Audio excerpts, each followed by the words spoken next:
ஓம் ஸ்ரீ கிருஷ்ணாய பரமாத்மனே நமஹ. போர்க்களத்துல பீஷ்மாச்சாரியார் சங்கை ஊதினார். அதைத் தொடர்ந்து பல்வேறு வீரர்களும் பல வாத்தியங்களை முழங்கினார்கள். அந்த சத்தம் பேரிரைச்சலாக இருந்தது என்று பகவான் ஸ்ரீ வேதவியாசர் எழுதியிருக்கிறார்.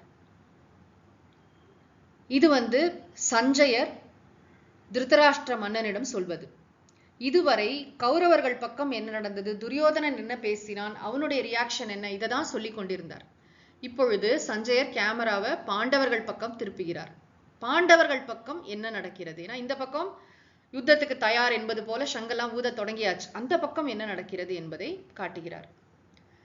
ததஸ்வேதைர் ஹயைர் யுக்தே மஹதி ஸ்யந்தனே ஸ்திதௌ மாதவः பாண்டவश्चैव திவ்யௌ சங்கௌ பிரதத்மதுः பாஞ்சஜன்யம் ஹ்ருஷீகேஷः தேவதத்தம் தனஞ்சயः பௌண்ட்ரம் தத்மௌ மகாசங்கம் பீமகர்மா விருகோதரः அனந்த விஜயம் ராஜா குந்தி புத்ரோ யுதிஷ்டிரः நகுலः சஹதேவश्च சுகோஷமணி புஷ்பகௌ. ததஹ பிறகு நல்ல வெண்மையான குதிரைகள் பூட்டப்பட்ட தேராம். ஸ்வேதைஹி ஹயைஹி யுக்தே மகதி ஸ்யந்தனே, பெரிய தேர், வெண் குதிரைகள் பூட்டப்பட்ட பெரிய தேரில் நின்று கொண்டிருக்கக்கூடிய யாரு? பகவான் ஸ்ரீகிருஷ்ணர். மாதவஹ, அவருடன் பாண்டவகன இந்த இடத்துல அர்ஜுனன், ரெண்டு பேரும் திவ்யௌ சங்கௌ பிரதத்மதுஹு, திவ்யமான தெய்வீகமான தங்களுடைய சங்குகளை ஊதினார்கள், முழங்கினார்கள். இந்த சங்குடைய பேரெல்லாம் விசேஷமாக பகவான் வேதவியாசர் இங்கு கூறுகிறார். ஹ்ருஷீகேஷஹ, பகவானுக்கு ஒரு அழகான திருநாமம் ஹ்ருஷீகேஷஹ என்பது.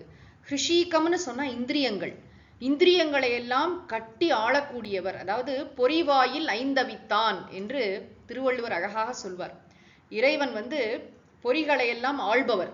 ஹ்ருஷீகேஷஹ, ஹ்ருஷீகேஷஹ எப்படி எந்த சங்கை ஊதினார்னா பாஞ்சஜன்யம், பகவான் கையில் இருக்கக்கூடிய சங்கே ஞானத்தின் அடையாளம் என்று சொல்வார்கள். அந்த பாஞ்சஜன்யம் என்ற பெயருடைய அந்த அழகான சங்க பகவான் ஊதுகிறார். அப்புறம் தனஞ்சயா, தனஞ்சயன் என்பது அர்ஜுனனுக்கு ஒரு அழகான பெயர். அந்த யாகத்துக்காக நிறைய பொருள்லாம் சேகரிச்சான் இல்லையா, அதனால தனஞ்சயன் என்று ஒரு பெயர். அவன் ஊதின சங்கோடைய பெயர் தேவதத்தம். தேவதத்தம் என்ற சங்கை அர்ஜுனன் ஊதினான். அதுக்கப்புறம் யாருன்னா பீமகர்மா விருகோதரஹா, பீமகர்மான பயங்கரமான செயல்களை செய்யக்கூடிய பீமன். பீமனுக்கு ஒரு பெயர் என்னன்னா விருகோதரஹ. பீமன் எப்படி இருப்பானா, ஓனாய் போன்று வயிறு படைத்தவன, வயிறு ஒட்டி தான் இருக்குமா. பீமன்னா ஏதோ வாட்ட சாட்டமா ரொம்ப குண்டா தொந்தியும் தொப்பையுமா இருப்பாருன்னு நினைச்சுக்க கூடாது.